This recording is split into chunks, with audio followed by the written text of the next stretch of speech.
नमस्कार. लग्नाच्या बेडीमध्ये आपण पाहत आहोत सिंधू ही सावित्री बनून तिचा वेश बदलून राघवच्या घरी आलेली असते. विनू तिला विचारतो, काकू तुम्ही कोण? असं म्हटल्यानंतर ती जरा घाबरते आणि ती सांगते, मला DIG साहेबांनी आणि तुमच्या सरांनी इथे बाळाची काळजी घेण्यासाठी पाठवलेलं आहे. तेव्हा ती घरचे सगळे येतात, तुम्ही कोण विचारावं लागतात. तेव्हा ती सांगते, मला DIG साहेबांनी इथे तुमच्या नातीची काळजी घेण्यासाठी पाठवलेलं आहे. त्यांच्या सांगण्यावरूनच मी आलेले आहे. मी त्यांच्या गावाकडची आहे असं म्हटल्यावर ते विश्वास ठेवतात. मग ती सावीला हात लावून बघते. सावीचं अंग खूप तापलेलं असतं आणि मग ती सांगते, आमच्याकडे गावाला खूप छान काढा बनवतात. तो काढा पिला की कसंही दुखणं असू दे असं लगेच पळून जातं आणि दुसऱ्या दिवशी बाळ खेळायला सुरुवात करतं. तो काढा मी बनवून आणू का? असं म्हटल्यानंतर घरातले डॉक्टरला विचारतात, काढा घेतला तर चालेल का? डॉक्टर बोलतात, हो चालेल, काढायला काही होत नाही. मग राजश्री म्हणते, चला मी तुम्हाला दाखवते काढ्याला काय काय लागतं ते सगळं काढून देते. मग ती सगळ्या वस्तू सावित्रीकडे काढून देते. लवंग, दालचिनी वगैरे वगैरे सगळं ती जे मागते ती देते. आणि राजश्री जाता जाता सांगते, मी सावीच्या रूममध्ये आहे, तुम्ही तिथेच काढा घेऊन या. आणि इकडे सिंधू काढा बनवत असते. तितक्यात ऋतुजा आणि रश्मी तिला प्रश्न विचारण्यासाठी येतात. त्या दोघींना तिच्यावर विश्वास नसतो.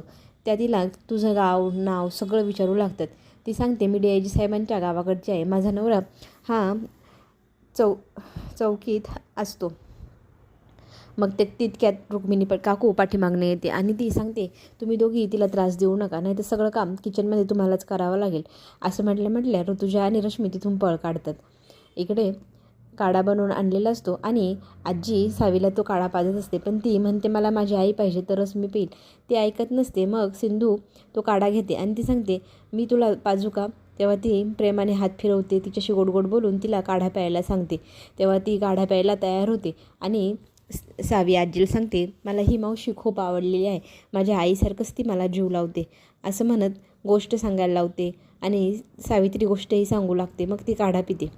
इकडे नाश्त्याच्या टेबलवरती दुसऱ्या दिवशी सगळेजण बसलेले असतात. नेहमीप्रमाणे ऋतुजा आणि रश्मी कान भरवत असतात. ती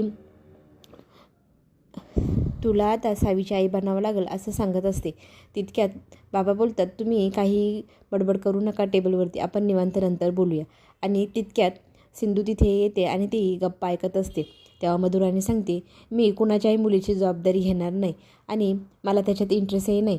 मी आत्ताच सिंधूला फोन करून सांगते आणि तिची मुलीला तिला इथून घेऊन जायला सांगते. असं म्हटल्यानंतर सिंधू घाबरते, कारण तिचा फोन तिथेच असतो आणि मधूने फोन लावल्यानंतर तिची रिंग वाजायला सुरुवात होते. ती फोन पटपट काढण्याचा प्रयत्न करत असते, तिला सापडत नसतो. मधुराणी पाठीमागे वळून बघते. रिंग इकडे वाजते आणि इथेही वाजत आहे. घरातले सगळेजण मग सावित्रीकडे पळत जातात. तुझ्याकडे फोन का वाजतोय असं विचारायला सुरुवात करतात. तितक्यात तिथे राजश्री पोचते आणि राजश्री सावित्रीला बोलते, तुला मी कधीची फोन लावते, तू उचलत का नाही? मग ऋतुजा म्हणते, तुम्हीच फोन लावत होतात खरंच का? असं ती संशयाने विचारते. तेव्हा राजश्री सांगते, मी हिच्याकडनं कालच नंबर घेतला आहे. मी हिला खिचडी घेऊन यायला सांगितलं होतं, ती आली नाही म्हणून तिला फोन लावत होते. मग मी स्वतःच पाहायला आले. मग तिला वाचवल्यानंतर ती सावित्रीच्या रूममध्ये जात असताना राजश्री तिला थांबवते आणि बाबाही म्हणतात, आम्हाला दोघांना तुझ्यावर संशय आहे, तू तुझा चेहरा दाखव, खरं सांग. तेव्हा सिंधू तिचा चेहरा उलगडून दाखवते. तेव्हा सगळेजण म्हणतात, आम्हाला वाटलंच होतं तू होती. मग सिंधू सांगू लागते की मला सावित्रीची खूप काळजी वाटत होती म्हणून मी इथे आले आहे रूप बदलून. मला राघव येऊ देणार नाही आणि आता मधुराणी त्याची बायको आहे. मला ह्यांच्यामध्ये राहायचं नाही. मी इथून माझ्या मुलीला घेऊन निघून जाणार आहे. आई बोलतात की तू पहिलेही चूक केली, आत्ताही तीच करणार आहे. पण सिंधू सांगते, आता मला इथे राहण्यात काहीच इंटरेस्ट वाटत नाही. त्यांच्या संसारात मला दखल द्यायची नाही. मग तिला पुन्हा राजश्री समजवून घालते, तू पहिली जी चूक केली ती आत्ता करू नको. तू माझ्या लेकीसारखी आहे. तू आम्हाला परत तू पहिल्यासारखं दुःख देऊन निघून जाऊ नको. आम्हाला आमची नातीसोबत राहू दे. मग बाबाही बोलतात, आपण काहीतरी मार्ग काढूया, पण तू असा निर्णय काही घेऊ नको. इकडे दुसऱ्या दिवशी सावीला बरं वाटतं.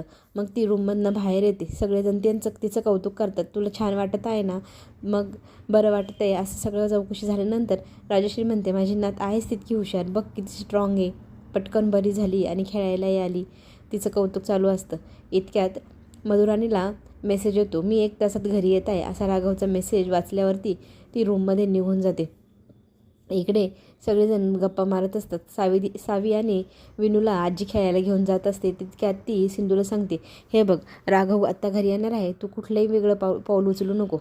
आता राघव येणार म्हटल्यानंतर सिंधूची परत गडबड सुरू झाली. ती रूममध्ये जात असताना तिच्या मागून मधुराणी जाते आणि सांगते, हे घे दहीगावचं तिकीट आणि लगेच निघून जा. असं म्हटल्यानंतर सिंधू म्हणते, तू मला का मदत करत आहे?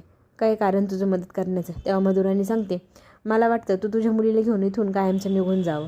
माझी त्याच्यासाठी तुला मदत आहे होईलच. तेव्हा सिंधू म्हणते, मी तुझी मदत का घेऊ? तू का करत आहे? तेव्हा ती सांगते, मला आणि राघवला चांगला संसार करायचा आहे.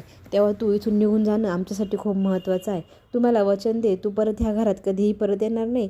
मी तुला सावीला घेऊन पळून जाण्यासाठी मदत करते.